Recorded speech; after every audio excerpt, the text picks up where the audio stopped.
커밍아웃 해주셔서 감사합니다.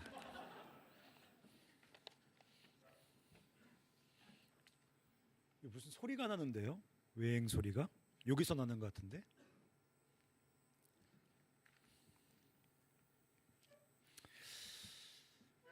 네, 금식 수련회 다음 주인데요. 잘 준비하시기 바랍니다. 저도 금식 수련회 때 제 아내를 만났습니다. 간증을 하자면 여기서 웽 소리가 납니다. 이 모니터에서.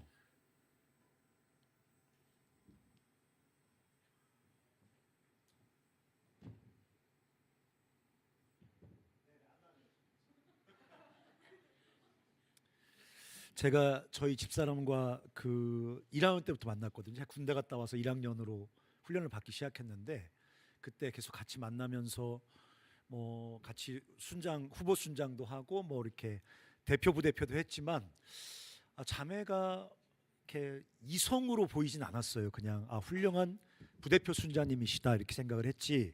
진짜 훌륭하다 뭐 이런 생각을 했지. 이 자매와 함께 살고 싶다 이런 생각은 한 번도 들지 않았거든요. 왜냐면 우리 집사람은 꼭 그 성녀 테레사 뭐 이런 사람 같아서 언감생심 근처에서 뭐 알러브 이런 말을 하면 하나님께 맞을 것 같은 이런 생각이 들어서 뭐 그럴 것 같은데 금식 수련회 막 기도하면서 어느 날 딱 금식하다가 눈을 떴는데 자매가 여자로 보이기 시작하는 거예요. 네, 그래서 굶어서 비몽사몽에 그렇게 보였는지 모르겠지만 어쨌든 제가 그날 우리 집사람을 향해 마음이 뜨거워져서 식지 않고 우리 집사람한테 프로포즈하고 죽자 살자 따라다니. 그때는 연애를 못하게 했거든요. 그때는 연애가 이제 엄격하게 그 이제 뭐랄까 좀 절제를 요구하던 시대인데 제가 우리 CD 간사님 찾아가서 나 죽겠다 나. 그랬더니 우리 간사님 몰래 해라 몰래 해라 그래가지고 제가 연애를 시작했습니다. 몰래 한다고 했는데 우리 총무순장이 눈치챘어요. 그래서 우리 총무순장이 제가 연순장이고 자매가 부대표 순장이고 부연순장이고 우리 총무순장이 저 지금 강릉에서 목회하는 목사인데 저한테 편지를 옛날에 이제 핸드폰 같은 게 없으니까 손편지를 써야 되잖아요. 그 집으로 편지가 온 거예요. 그래서 우리 집사람이 썼나 하고 얼른 받아봤는데 이약로 이렇게 이약로 목사거든요. 걔가 이약로가 편지를 보낸 거예요. 그래서 왜 얘가 나한테 왜 편지를 보냈지? 다 폈더니 연순장이 사역 안 하고 연애한다고 회개하고 사역에 집중하라고 진짜 그렇게 썼어요 편지를. 제가 이제 너무 화가 났는데 알고 보니까 나중에 알고 보니까 그놈도 우리 집사람을 좋아하고 있었던 거예요. 네. 그래서 이제 언제 프로포즈 할까 막 이제 사역만 끝나면 프로포즈 그때 사역이 끝나야 될 때니까 사역만 끝나면 6월달 여름수련 갔다 온다면 사역이 끝나니까 그때 프로포즈 하려고 막 생각도 많이 하고 엄청 자매에게 잘 보이고 막 그랬는데 제가 난데없이 프로포즈를 해가지고 저랑 이제 커플이 됐잖아요. 그래서 역사는 금식 수련회 때 이루어진다. 네. 금식하고 비몽사몽일 때 주의 뜻이 선명하게 보이기 시작합니다. 평소에 그냥 자매로 보이다가 비몽사몽한 두 끼 굶으면 여자로 보이기 시작합니다. 그리고 기도를 막 하잖아요. 기도 안 하고 밥 이빠이 먹고 맨정신일 때는 보이는 게 뻔해요. 뭐 예쁘냐, 뭐 잘생겼냐, 뭐 이런 거 보이고 막 그러다가 비몽사몽 굶고 이제 기도 막 하다 보면 진짜가 보이기 시작합니다. 이제 저 말이 좀 길어지는데 아메리카 인디언들이 신의 계시를 받을 때 어떻게 했냐면 그 아메리카에 있는 그 어떤 약초가 있는데 그걸 먹으면 환각 증상이 일어나거든요. 그걸 먹고 환각 증상에서 성령 어떤 신의 터치를 경험하고 예언을 했단 말이에요. 그걸 나중에 이제 정신분석학자들이 연구했단 말입니다. 왜냐하면 서구인들은 저 미친놈들이라 했거든요. 이성이 중요하니까. 근데 사실은 우리가 맨정신이라고 생각하는 정신이 정말 맨정신인가를 의심해 봐야 된다는 거예요. 과연 우리가 이성적으로 생각할 때 우리가 바르게 진리를 포착할 수 있는 하나님의 음성을 포착할 수 있는 정말 바른 맨정신이냐 이 도전이 한참 우리 심리학자들에게 있었습니다. 그래서 뭐 그렇게 하라는 게 아니라 우리가 뭐 약 먹고 비몽사몽에 이제 하라는 게 아니라 우리는 약 먹어야 비몽사몽이 안 될 수 있잖아요. 저 기도 많이 하고 금식하면 거의 비몽사몽입니다. 이제 이런 금식 수련회 이제 시작하면 어떤 놈들은 첫 끼에 비몽사몽이에요. 한 끼도 안 굶었는데. 점심을 이빠이 먹고 들어오거든요. 또 이 굶을까봐. 그러니까 내가 볼 때 그 다음날 점심까지 배가 부르단 말이야. 하도 많이 먹고 들어와가지고. 근데 벌써 들어오면 벌써 비몽사몽입니다. 벌써 이게. 그러고 막 밥 안 먹죠. 기도하다 보면 성령에 충만해져서 이제 모든 자매들이 막 마리아로 보이기 시작하고, 막 그 전에 캠퍼스에서 쓱쓱 아무렇지도 않게 지나가던 자매들이 갑자기 막 가슴이 뜨거워지기 시작하고 막 그런 일들이 일어난다는 것입니다. 그거는 금식해서 헛생각이 떠오르는 게 아니라 성령의 터치일 가능성이 아주 높다는 것입니다.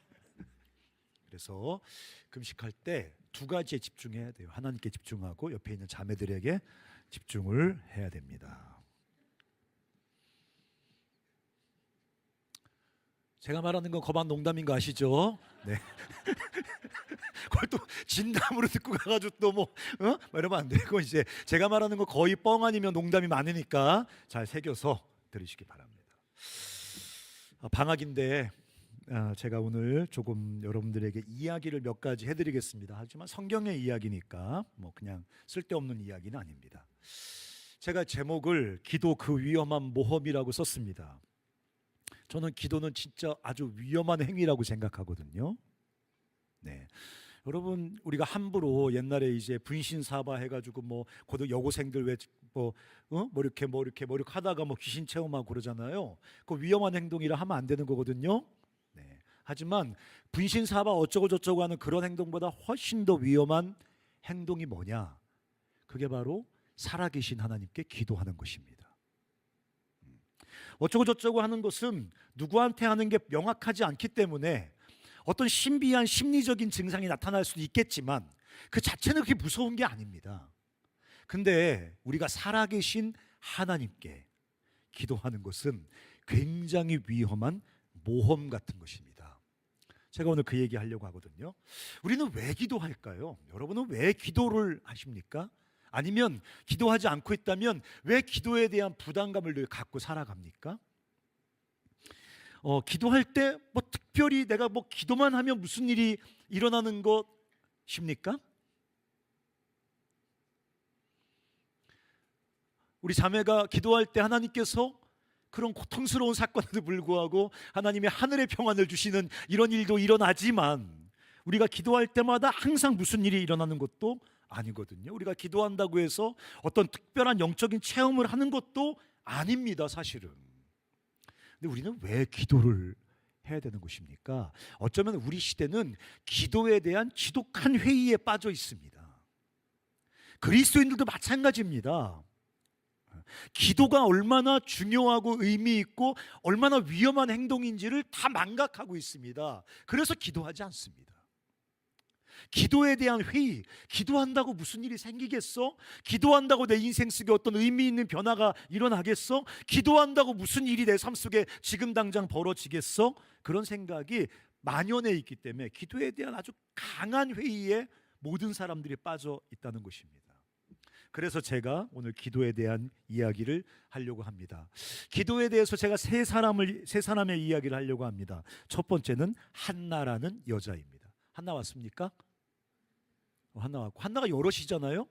한나 손 들어보세요. 한나 한 명, 또 한나들 오늘 한 명밖에 안 왔습니까? 한나 반가워. 한나라는 여자가 사무엘상 1장에 나옵니다. 이 여자는 누구냐면 엘가나라는 사람의 부인입니다. 근데 엘가나라는 사람이 부인이 2명 있었습니다. 아주 고대니까 그럴 수 있다고 자매들 용서해 주시기 바랍니다. 엘가나에게 부인이 2명 있었습니다. 하나는 한나고 둘째는 브닌나입니다. 근데 뭐 긴 설명 없어요. 한나는 아기가 없고 브닌나는 아기가 있습니다. 고대는 이 정도 설명이면 충분한 겁니다. 그 당시에 여인들의 가장 중요한 미션은, 심지어 그 당시에 고대 근동 지방에 여인의 가장 중요한 목적은 자손을 낳는 겁니다. 근데 한나는 자녀가 없어요. 이미 가장 본질적이고 치명적인 실패를 경험하고 있는 겁니다. 근데 둘째 부인, 위계가 있거든요. 부인들도 퍼스트가 있고 세컨이, 옛날에 그런 말 했잖아요. 그래서 첫째 부인과 둘째 부인의 위계가 있단 말이에요. 근데 둘째 부인이 아기가 있고 첫째 부인이 아기가 없으니까 둘째 부인인 이 분인나가 첫째 부인인 한나를 갈구기 시작합니다. 조롱하기 시작합니다. 권위를 무시하기 시작합니다. 우습게 여기기 시작합니다. 그래서 격동했다고 얘기를 합니다. 그래서 사무엘상 1장에 무슨 말이 나오냐면 1년에 몇 번씩 있는 이스라엘에 아주 흥겨운 축제가 있거든요. 맛있는 걸 먹고 막 흥겹게 주님 앞에 축제를 즐기는 절기들이 있는데 그 절기 때 한나가 마음이 괴로워서 여호와께 기도하고 통곡했다 이렇게 나옵니다. 성경은 한나의 인생을 다 시시분분히 다 쓴 게 아니기 때문에 한나의 인생을 결정적으로 표현할 수 있는 어떤 사건, 상황을 기록했지 않았겠습니까? 한나가 마음이 괴로워서 통곡했다라고 기록되어 있습니다. 한나는 이런 여인인 겁니다. 아이로 상징되는 삶에 반드시 있어야 되는데 없는 치명적인 결핍 때문에 마음이 괴로워서 통곡하고 있는 여인입니다. 그런 인생입니다. 보면 이 여자가 뭐라고 말하냐면 엘리 제사장 목사님께 나는 마음이 슬픈 여자라. 무슨 트로트 가수 같지 않습니까? 가사 같지 않습니까? 나는 마음이 슬픕니다. 거기가 어떤 상황이라고요? 흥겨운 축제로, 여러분 유대인들이 축제할 때 뭐 가운 입고 이렇게 너도 떡 하나 나도 떡 하나 할렐루야 아멘 하면서 포도주 마시고 이럴 것 같지만 유대인의 축제는 굉장히 흥겹고 굉장히 익사이팅합니다. 엄청난 즐거움을 함께 공유하고 막 누리거든요. 정말 흥청망청 맛있는 걸 먹고 서로 사랑하고 함께 기뻐하는 게 이스라엘의 유대인들의 축제란 말이에요. 근데 그 축제 한복판에서 모든 사람이 즐거워하고 모든 사람이 흥겨워하고 모든 사람이 풍족을 누리는 그 아주 풍성한 축제의 한복판에서 이 여자는 뭐라고 말합니까? 나는 마음이 슬픈 여자라. 여러분도 그럴 때 있지 않습니까? 내 옆에 모든 사람이 즐거워하는데 그 모든 사람들의 풍요로운 즐거움이 조금도 내 안에 침투해 들어오지 못할 때 여러분 그런 거 경험해 보셨습니까? 나도 그냥 분위기 깨기 싫어서 억지로 막 이렇게 어렵게 미소를 짓고 막 즐거운 척하지만 그 어떤 시끌벅적한 즐거운 축제 한복판에서 마음이 슬픈 여인, 너무 대조가 되잖아요. 바깥에는 환한 그 낮이고 내 마음은 지독한 암흑인 거예요. 그 축제의 한복판에서 나는 마음이 슬픈 여자라고 고백하는 한나는 바로 그런 여자였습니다.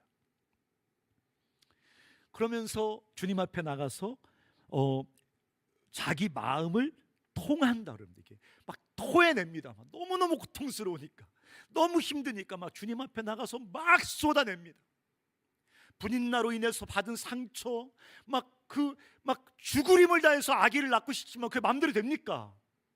마음대로 되지 않는, 해결되지 않는 치명적인 결핍, 막 남편을 향한 서운함, 막 칼로 에이는 것 같은 그 쓰라림과 상처, 열등감, 실패감, 이런 모든 것을 주님 앞에 끌고 나가서 막 울면서 막 토해내는 거예요. 막 엘리 그 목사님 뭐라 그랬습니까? 야, 술 그만 처먹어라.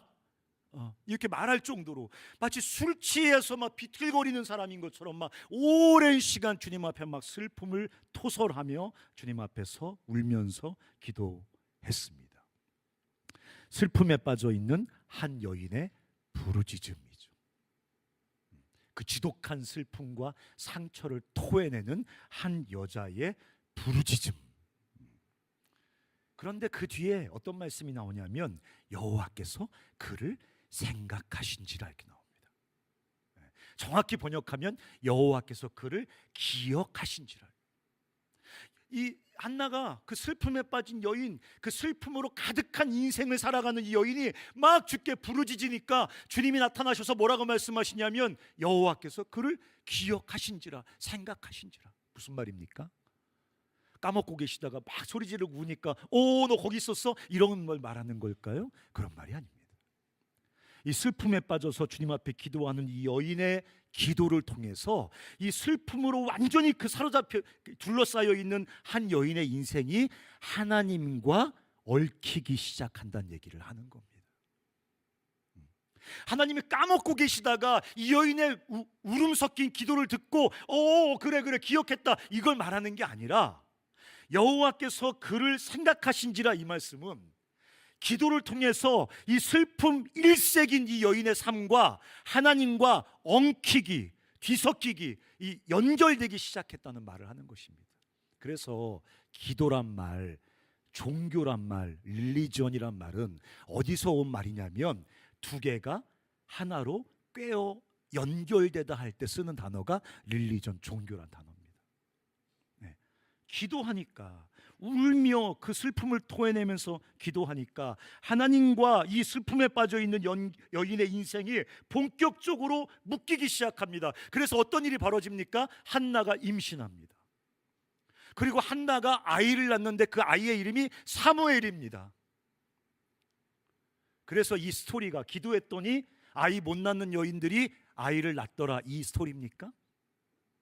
한 맺힌 한 여인의 결핍을 주께서 응답해 주셨다, 그 얘기를 지금 하고 있는 겁니까? 그렇지 않습니다. 여러분, 왜 사사기, 룻기 이후에 사무엘상하라는 성경이 있고 왜 그 성경은 사무엘이란 이름으로 명명되어졌을까요?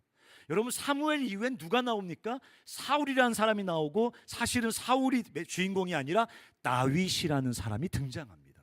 사울은 사사들과 다윗을 연결하는 브릿지 역할을 하는 사람이 사무엘입니다. 무슨 얘기를 하는 거예요? 하나님께서 사사시대를 종결하고 드디어 하나님이 통치하시는 나라의 모형인 다윗 왕국을 세우시는 겁니다. 그러니까 한 사람이 간절히 기도했더니 아기를 낳게 해주셨더라, 이 얘기를 하고 있는 게 아닙니다. 기도는 한 맺힌 여인의 기도에 하나님께서 기억하시고 응답하셨다, 그게 사무엘서 1장의 의미가 아닌 겁니다. 이 슬픔에 빠져서 지독한 상처와 서러움 속에 날마다 통곡할 수밖에 없는 그 비천한 한 여인, 치명적인 결핍에 짓눌려 있는 한 여인의 삶이 기도할 때 어떤 일이 벌어지느냐? 그 여인의 삶이 하나님과 엉키기 한다는 거예요. 하나님의 이야기, 하나님의 역사, 하나님의 계획과 그 여인의 삶이 엉키기, 연결되어지기 시작하면서 그 여인의 삶과 그 여인의 자녀인 사무엘을 통해서, 여러분 아세요? 사실은 출애굽은 다윗 왕국이 이루어질 때까지 완성된 게 아니었었어요. 출애굽, 그 홍해를 건넜을 때 출애굽이 끝난 게 아니에요. 다윗이 통치하는 하나님 나라의 모형으로서의 가장 하나님 나라에 근접한 이스라엘 국가가 이 땅에 세워질 때, 열방을 복주시는 하나님의 통로로서 하나님 나라의 가장 비슷한 모형으로서 다윗 왕국이 완성될 때, 아브라함에게 창세기 12장이 약속하셨던 하나님의 약속이 성취된 거란 말이에요. 구약 성경의 가장 절정의 순간을 하나님께서 이 비천한 여인, 이 슬픔에 빠져서 통곡하듯 울 수밖에 없는 통곡의 여인의 인생의 기도를 통해서 하나님이 그 얘기를 써가셨다는 얘기입니다. 기도가 뭐라? 하나님과 우리 삶을 엉키게 만드는 게 기도라는 거예요. 여러분, 기도라는 것은요, 물론 이 여인에게 한나가 기도했더니 아기 없던 사람에게 아기가 생겼어, 그 얘기를 하는 게 아니에요.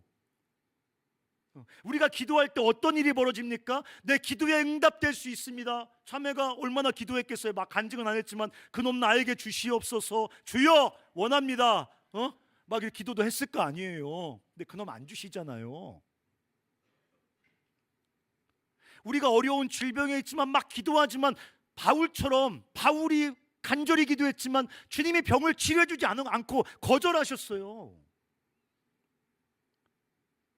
바울이 막 유럽으로 가려고 할 때, 주님 아시아에 복음을 전하려고 할 때 막으셨단 말이에요. 도대체 기도하면 무슨 사건이 벌어지는 거예요? 내 삶이 하나님과 연결되어 내 삶이 하나님의 나라 이야기 속에 흡수되어지기 시작한다는 것입니다. 그래서 이 한나란 여자는 전혀 몰랐을 거예요. 그냥 간절히 기도해서 아이를 하나 낳은 거예요. 너무 감사해서 하나님께 드렸어요, 사무엘을. 근데 그 사건이 사사기의 그 지독한 영적인 침체를 끝내고 이 땅에 가장 찬란한 하나님 나라의 모형인 다윗 왕국을 세우는 하나님의 놀라운 하나님 나라의 역사에 중요한 매듭으로 하나님이 들어 쓰시는 그런 귀한 사건이 됐지 않습니까? 그 사람 두 번째 제가 얘기하고 싶은 것은 느헤미야입니다. 느헤미야라는 사람 어떤 사람이냐면 이스라엘 백성들이 바벨론 포로 잡혀갔는데 바벨론 나라가 망하고 바벨론을 페르시아가 정복했습니다. 그러니까 바벨론에게 망해서 끌려갔지만 지금은 페르시아의 포로가 되었습니다. 여러분, 이스라엘 백성들에게 예루살렘은 그냥 우리의 고향, 친정 이런 의미가 아닙니다. 이스라엘 백성들에게 예루살렘은 삶의 터전이에요. 삶의 터예요. 그냥 땅이 아닌 거예요. 거룩한 땅인 거예요.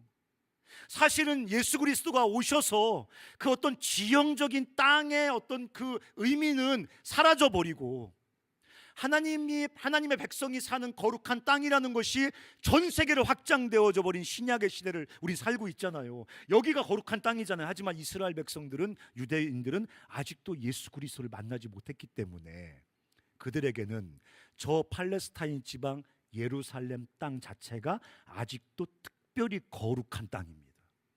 여러분, 유대인 부자들이 부동산 투기를 엄청 많이 하거든요. 가장 1순위로 사는 땅이 어딘지 아십니까? 예루살렘 그 통곡의 벽 그 뒤쪽에 언덕이 있어요. 이렇게 경사진 땅, 거기를 굉장히 비싼 돈을 주고 2평, 3평씩 삽니다. 왜 그런지 아세요? 거기에 묻히려고. 왜 그런지 아세요? 이 땅에 하나님의 심판하시는 최종적 영광이 도래할 때 거기 묻힌 사람부터 부활한다는 전설이 있습니다. 그래서 그 땅을 사요. 그렇게 예루살렘 땅은 특별한 땅이에요. 근데 느헤미야라는 사람이 페르시아에 살면서 늘 뭐를 생각했냐면 다시 주께서 예루살렘으로 돌아가게 하셔서 그 땅에 당신의 백성들을 세우실 거라는 것을 믿고 늘 소망하며 살았거든요. 자긴 페르시아에 있었지만 늘 관심은 예루살렘 땅에 있었단 말이에요. 근데 소식을 들어보니까 예루살렘 땅이 완전히 폐허가 되어버리고 거기 남아있는 백성들이 황폐하게 그 침략을 당하고 착취를 당하고 예루살렘을 둘러싸고 있는 성벽이 완전히 불타버렸다는 소식을 듣습니다. 이건 삶의 터전이 무너지는 절망이에요. 이스라엘 백성들은 페르시아에서 잘 정착해서 사는 게 목적이 아니고 예루살렘으로 돌아가야 되는 거예요. 반드시 돌아가야 되는 거예요. 근데 예루살렘이 풍지박산나고 불타버렸다는 절망의 소식을 듣게 됩니다. 그때 이 절망에 빠진 이 느헤미야가 하나님을 향해서 기도를 시작해요. 느헤미야 1장에 보면 하나님이여 내가 금식하여 기도합니다. 간구합니다. 기억해 주십시오. 은혜를 입게 해 주십시오라고 막 기도하기 시작합니다. 몇 개월 동안 기도하냐? 4개월 동안 기도합니다. 11월부터 3월까지. 근데 느헤미야서를 잘 읽어보면 재밌는 것을 발견하게 되는데 뭐냐면 처음에 기도할 때는 느헤미야가 페르시아의 고위공무원이었거든요. 포로로 잡혀갔지만 페르시아에서 꽤 출세한 포로였단 말이에요. 그래서 민족을 위해 막 기도합니다. 근데 시간이 지나면서 기도가 어떻게 바뀌기 시작하냐면 느헤미야가 예루살렘으로 돌아가려는 계획을 세우기 시작합니다. 그러니까 기도는 그런 거예요. 느헤미야 1장에서는 주님 우리 민족을 살려달라고 기도했지만 2장에는 기도가 어떻게 바뀌냐면 내가 예루살렘에 돌아가겠다. 기도가 예루살렘에 돌아가서 성벽을 재건하게 해주십시오. 이런 기도 제목으로 기도 제목이 바뀌기 시작한단 말이죠. 뭐를 말하는 것입니까? 절망에 빠진 한 사람의 기도가 하나님과 연결되어서 그냥 예루살렘의 회복을 위해 기도하던 느헤미야가 하나님의 계획 속에 이렇게 연결되어서 예루살렘을 회복하는 하나님의 종으로 자기 삶을 드리는 지경까지 간다는 거예요. 여러분, 제가 왜 기도는 위험한 모험이라고 할까요? 기도는 우리가 원하는 것을 주시는 원하는 것을 하나님께로부터 받는 축복의 어떤 국자 같은 게 아니라 하나님께서 사실 우리 삶을 변화시키는 가장 강력한 하나님의 도구입니다. 아마 느헤미야는 처음에 기도할 때 전혀 예루살렘에 돌아갈 생각이 없었을 거예요. 예루살렘에 돌아간다 한들 포로이자 공무원이 페르시아 공무원인 느헤미야가 뭐를 할 수가 있겠습니까? 그냥 기도했을 거예요. 그냥 막 너무너무 안타까우니까 울면서 금식하며 기도했어요. 근데 그 기도가 자꾸 느헤미야의 생각을 바꿔놔요. 느헤미야의 마음속에 불가능한 꿈을 꾸게 만들어요. 불가능한 소망을 품게 만들어요. 불가능한 일에 도전하게 만들어요. 처음에는 손살을 쳤을 거예요. 생각이 떠오를 때 아이 무슨 말씀하시냐고, 내가 예루살렘에 돌아가서 무슨 일을 할 수 있겠냐고, 내가 예루살렘에 가서 할 수 있는 일이 뭐겠냐고, 나 같은 사람이 뭐를 하겠냐고 손살을 쳤을 거예요. 자기 안에 떠오르는 생각에 대해서 무슨 허망한 생각이 떠오르냐고 고개를 저었을 겁니다. 근데 기도를 하면 할수록 점점 하나님의 계획과 하나님의 일하심에 이 느헤미야의 삶이 사로잡히기 시작합니다. 기도를 통해서 절망에 빠졌던 한 사람이 하나님의 계획과 연결되고 하나님의 비전과 연결되면서 예루살렘을 회복시키시는 하나님의 역사에 이 느헤미야가 뛰어들기 시작합니다. 예루살렘에 가요. 그리고 별의별 이야기들이 다 벌어집니다. 느헤미야 13장까지 여러 가지 이야기가 계속 있습니다. 그렇지만 어쨌든 기도하며 하나님과 연결된 느헤미야의 삶을 통해서 하나님께서 예루살렘의 성벽을 재건한단 말이에요. 그래서 이스라엘 백성들은 제1성전기가 있고 제2성전기가 있습니다. 제2성전기는 뭐냐면 포로로 잡혀갔던 이스라엘 백성들이 성전을 재건하고 다시 한번 영적 부흥을 주도하던 시기를 말하는 건데, 그 영적 부흥을 주도했던 사람이 느헤미야라는 페르시아의 공무원이었습니다. 목사도 아니고. 삶의 터전 예루살렘이 무너져버린 한 사람의 기도를 통해서 제2의 출애굽, 제2의 성전기, 이스라엘의 기초를 놓는 하나님의 이야기와 느헤미야의 삶이 연결됩니다. 연결되잖아요. 그래서 이스라엘 백성들을 회복시키고 새로운 성전 민족을 세우는 일에 느헤미야가 함께 하나님께 이렇게 연결되어서 그 일을 이루는 하나님의 도구로 사용되어진다는 것입니다. 제가 세 번째 얘기하고 싶은 사람은, 졸리세요? 좀 제가 졸린가요? 아니면 느헤미야가 졸린가요? 졸리긴 제가 지금 제일 졸리거든요. 왜냐면 우리 간사님들 어제도 새벽에 모임이 있었고 오늘 아침에도 목사님들과 또 아침에 모임이 있었고 뭐 여러 가지 하다가 제가 지금 제일 졸려요. 네. 세 번째 제가 마지막 이야기하고 싶은 사람은 바디메오라는 사람입니다. 바디메오 아시죠? 예수님께서 마지막 예루살렘으로 죽으러 가실 때 그 예루살렘으로 가려면 지나야 되는 도시가 여리고인데, 여리고에 오랫동안 태어나서 자라던 맹인 거지입니다. 그 마가복음에 써 있어요. 맹인 거지다. 태어날 때부터 아마 눈이 보이지 않았던 것 같아요. 그래서 아마 평생 거지로 살았던 것 같습니다. 예루살렘에 올라갈 때 사람들이 성지 순례처럼 예루살렘에 올라갈 때 반드시 구제하게 되어 있기 때문에 율법적으로 그 구제하는 사람들의 구제를 통해서 먹고 살던 맹인 거지 바디메오가 마가복음 10장에 등장합니다. 어쩌면 이 사람은 아주 오랜 절망 속에 절망이 익숙한 사람이었어요. 태어날 때부터 보이지 않았으니까, 태어날 때부터 거지로 살았으니까 이 절망이 익숙했어요. 그냥 절망 속에 살아가는 게 그냥 일상이에요. 모든 꿈을 거세해버리고 모든 소망을 거세해버리고 어떤 소망이 생기면 그 소망이 또다시 나에게 더 지독한 좌절을 갖고 오기 때문에 그 사이클을 몇 번 돌린 다음에는 소망이 좀 생기려고 하면 거세해버리고 저 어떤 꿈이 생기려고 하면 거세해버리고 그냥 절망 속에 익숙한 채 평생을 살아오던 한 사람이 예수 그리스도에 대한 소문을 듣고 예수 그리스도에 대한 이야기를 듣고 예수님이 십자가에 죽기 전에 마지막 지나가는 그 길에서 바디메오가 부르짖기 시작합니다. 뭐라고 부르짖습니까? 주 예수여 나를 불쌍히 여기십시오. 예수님 나를 불쌍히 여기십시오. 이 부르짖잖아요. 네. 너무 오랫동안 캄캄한 절망 속에 잠들어 살던 한 인생이 한 번도 그런 어떤 소망과 비전을 품어본 적이 없는 한 사람이 예수 그리스도의 소식을 듣고 아마 얼마나 누가 예수 그리스도에 대한 이야기를 자세히 말했겠어요. 아마 굉장히 제한적으로 하나의 스토리가 전해졌을 겁니다. 근데 그 짧고 제한적인 예수에 대한 이야기를 듣고 예수님께 부르짖어 기도하기 시작합니다. 주님, 나를 불쌍히 여겨주십시오. 주님이 불러요. 뭘 해주길 원하느냐? 눈뜨기를 원합니다. 그러니까 주님께서 내 믿음이 너를 구원하였다고 하면서 눈을 열어주십니다. 근데 그 뒤가 더 감동적이에요. 여러분, 겉옷을 버리고 예수께 뛰어나오거든요. 여러분, 겉옷은 우리 파카 같은 걸 말하는 게 아니에요. 국어라는 사람들이, 또 유대인들 중에 많은 사람들이, 국어라는 사람들이 일상적으로 사용하는 추위와 어떤 모든 외부로부터의 자극을 막는 굉장히 중요한 생필품이에요. 국어라는 사람들은 겉옷이 반드시 있어야 되는 거예요. 성경에 가끔 보면 겉옷을 버려두고 주를 쫓았다는 말이 나오거든요. 이건 인생의 모든 걸 다 내려놓고 주를 쫓는다는 얘기를 하고 있는 거예요.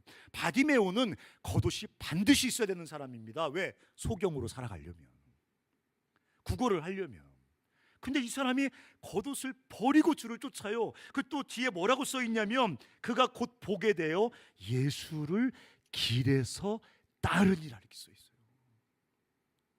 이 길 무슨 길이에요? 온 인류를 구원하기 위한 하나님의 구속의 길이에요. 온 천지를 구원하신 하나님의 구원의 여정이에요. 그 여정에 이 사람이 함께하게 되었어요. 하나님의 길로 초대된 거예요. 하나님의 여정에 초대된 거예요. 하나님과 연결되어서 여리고에서 앉아서 구걸하던 거지가 아니라 예수님의 여정에, 온 세계를 구원하신 예수님의 여정에 함께 연결되어 그 길을 걸어가는 사람이 됐다는 얘기를 지금 하고 있는 거예요. 난 눈이 뜨여진 것보다 길에서 예수를 따르니라, 이게 더 감동적이에요. 예수께 연결돼 버린 거예요. 예수와 붙어버린 거예요. 예수의 동행자가 된 거예요. 온 인류를 구원하기 위해 십자가를 향해 뚜벅뚜벅 걸어가는 그 길에 함께한 사람이 된 거예요. 기도가 뭐라고요? 주님과 우리 삶을 연결시키는 게 기도입니다. 그래서 기도는 위험한 모험인 거예요. 왜? 한나는 이 땅에 다윗 왕, 그리스도의 왕국, 다윗 왕국을 세우는 가장 중요한 한 꼭지에 하나님의 도구로 쓰임 받았습니다. 느헤미야는 기도했다가 한 번도 생각해 보지 못했던 예루살렘으로 돌아가서 그 수많은 위험과 위협을 뚫고 하나님의 성벽을 재건하는 하나님 역사의 한 복판에 서게 됩니다. 바디메오는 아주 익숙한 그 절망의 거적 위에 앉아서 그냥 안전하게 구걸하며 살 수 있었던 인생인데 주님께 소리질러 기도했다가 온 세계를 구원하시는 하나님의 여정에 편입되기 시작합니다. 기도는 무서운 거예요. 제가 한 사람이 또 생각이 났습니다. 보세요. 삼손이란 사람 기억하시죠? 뭐라고 기억하세요? 삼손보다 더 우리 머릿속에 삼손이 기억나지 않고 뭐가 생각나요? 데릴라가 생각나죠, 그렇죠? 삼손의 그분. 어쨌든 그 데릴라한테 홀랑 다 까버리고 머리 깎여서 힘 다 빼버린 다음에 블레셋에 잡혀가서 두 기둥에 손 묶이고 눈 파내고 그 맷돌 돌리는 구경거리가 되지 않습니까? 가장 지독한 실패의 밑바닥으로 떨어진 겁니다. 그렇게 하나님께서 영광스러운 힘과 은사를 주셨음에도 불구하고, 그렇게 복된 사명을 주셨음에도 불구하고 삼손이 그 지독한 실패 속으로 떨어지고 그 지독한 조롱거리로 전락해버렸어요. 근데 거기서 뭐 합니까? 그냥 죽어버릴 수 있잖아요. 보통 거기서 자포자기하고 죽지 않습니까? 거기서 뭐를 할 수 있습니까? 눈은 파졌죠. 묶여버렸죠. 힘은 다 빠졌죠. 블레셋 사람들이 다 조롱하는 원수들의 조롱거리가 된 그 실패의 밑바닥에서 뭐를 소망할 수 있죠? 근데 그 삼손이 거기서 부르짖어요. 왜? Why? 뭐를 위해서? 무슨 가능성이 있다고? 무슨 변화와 소망이 있다고 그 가장 지독한 실패의 밑바닥에서 부르짖어요. 여호와여, 이번만 나로 강하게 하시옵소서. 그 가능성 제로의 밑바닥 인생의 부르짖음이 그 사람을 통해서 블레셋을 주님이 심판하시는데, 삼손이 살았을 때 죽였던 블레셋 사람보다 죽을 때 같이 죽은 블레셋 사람 수가 더 많더라 이렇게 써 있거든요. 그 뭐예요? 하나님의 그 블레셋을 향한 공의로운 심판의 도구로 쓰인 거예요.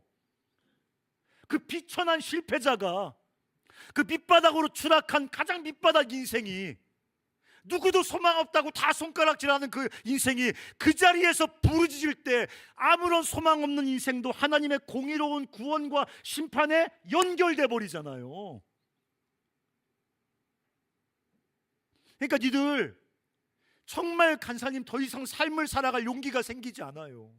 삶을 살아갈 이유가 없어. 이미 무너질 대로 무너지고 깨질 대로 깨어지고 추락할 대로 추락해서 더 이상 앞으로 한 발자국도 나갈 수 없어요라고 앞이 보이지 않고 사면이 막혀 있는 것 같을 때 주님께 삼손처럼 부르짖어봐. 이제 그만 죽어야겠다. 더 이상 삶을 영위할 이유와 근거가 없다. 나 같은 것은 그냥 오물처럼 세상에서 폐기 처분되는 것만이 유일한 의미다. 그럴 때 삼손처럼, 저 기억나요. 옛날에 너무 지독한 반복적인 실패를 경험하고 죽여버려야겠다 나를, 이렇게 더러운 죄를 이렇게 반복해서 짓는 나는 그냥 죽여버려야 돼 내가, 막 이렇게 생각할 때 그때 제가 방에서 썼던 기도문 삼손 읽으면서 주여 나를 이번만 강하게 하사, 나를 이번만 강하게 하사 나로 좀 주님 앞에서 거룩한 이 그 변화를 경험하게 해주십시오 썼던 기억이 지금도 납니다. 그렇게 하수구통에 그냥 소망 없이 버려진 오물 같은 인생의 부르짖음이 그 수치스러운 인생을 하나님과 묶어버려서 블레셋을 향한 하나님의 공의로운 심판한 그 하나님의 일하심에 연결시켜 버리지 않습니까? 제가 여기 써왔습니다. 그 비참한 실패가 하나님의 이야기에 흡수된다. 그 비참한 실패의 스토리까지도 하나님의 위대한 심판의 이야기에 흡수돼서, 그러니까 우리가 삼손을 해석할 때가 제일 어려워. 우리 같은 사람이 삼손 설교할 때가 제일 어려워. 이걸 잘했다고 설교를 해야 될지 못했다고 설교해야 될지 되게 삼손의 설교가 어려운 설교입니다. 왜냐하면 아주 굉장히 문학적으로 뛰어나게 묘사를 해놨거든요. 가장 비천한 실패를 최종적으로 경험한 것 같은데 그 실패까지도 뒤집어 하나님의 공의로운 궁원과 심판의 이야기 속에 흡수해버린다고? 그러니까 삼손은 우리에게 모범은 되지 않지만 삼손의 이야기는 하나님의 은혜가 얼마나 강력한지에 대한 반증이에요. 우리가 큐티하면서 나도 이렇게 삼손처럼 이 여자 저 여자 좋아해야지 뭐 그렇게 적용하진 않을 거 아니에요.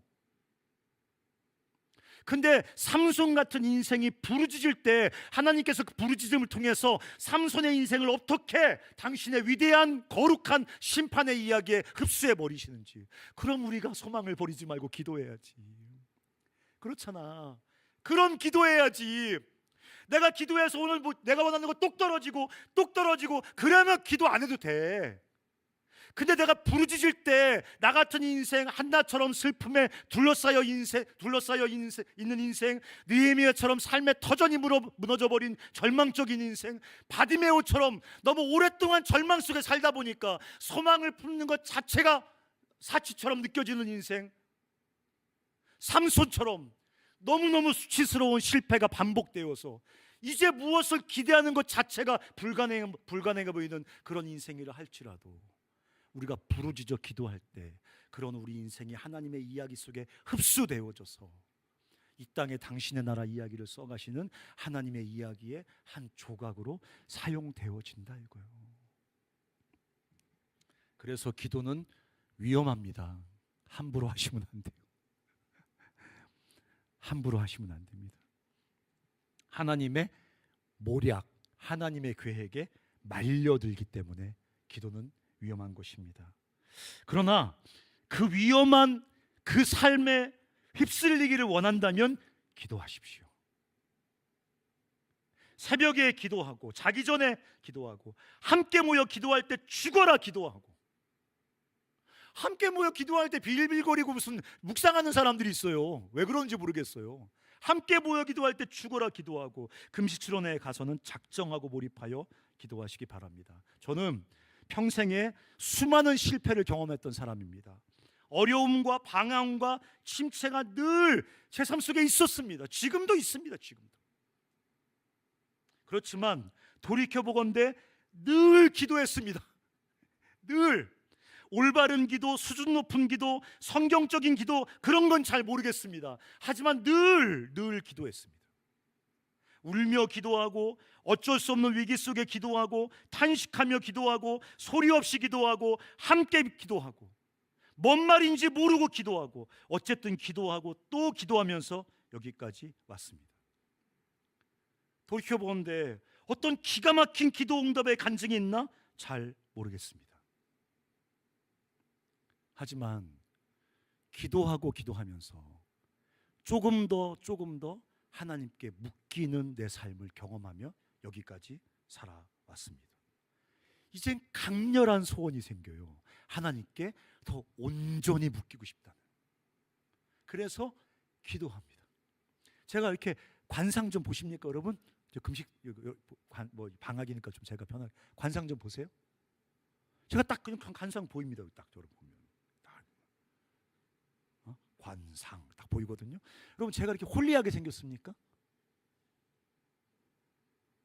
제가 홀리한 사람이 아니에요. 저는 정욕도 굉장히 강한 사람이고요, 탐욕도 강한 사람이고요, 경쟁심도 되게 강한 사람이고요, 막 온갖 욕심이 다 있고요, 막 밴댕이 새가슴처럼 또 이렇게 좁고요, 뭐 별의별 데 다 신경이 쓰이고요, 뭐 온갖 의지는 뭐 박야 수준으로 약하고요, 온갖 약점이 다 있는 사람이란 말이에요. 근데 자꾸 기도하고 또 기도하고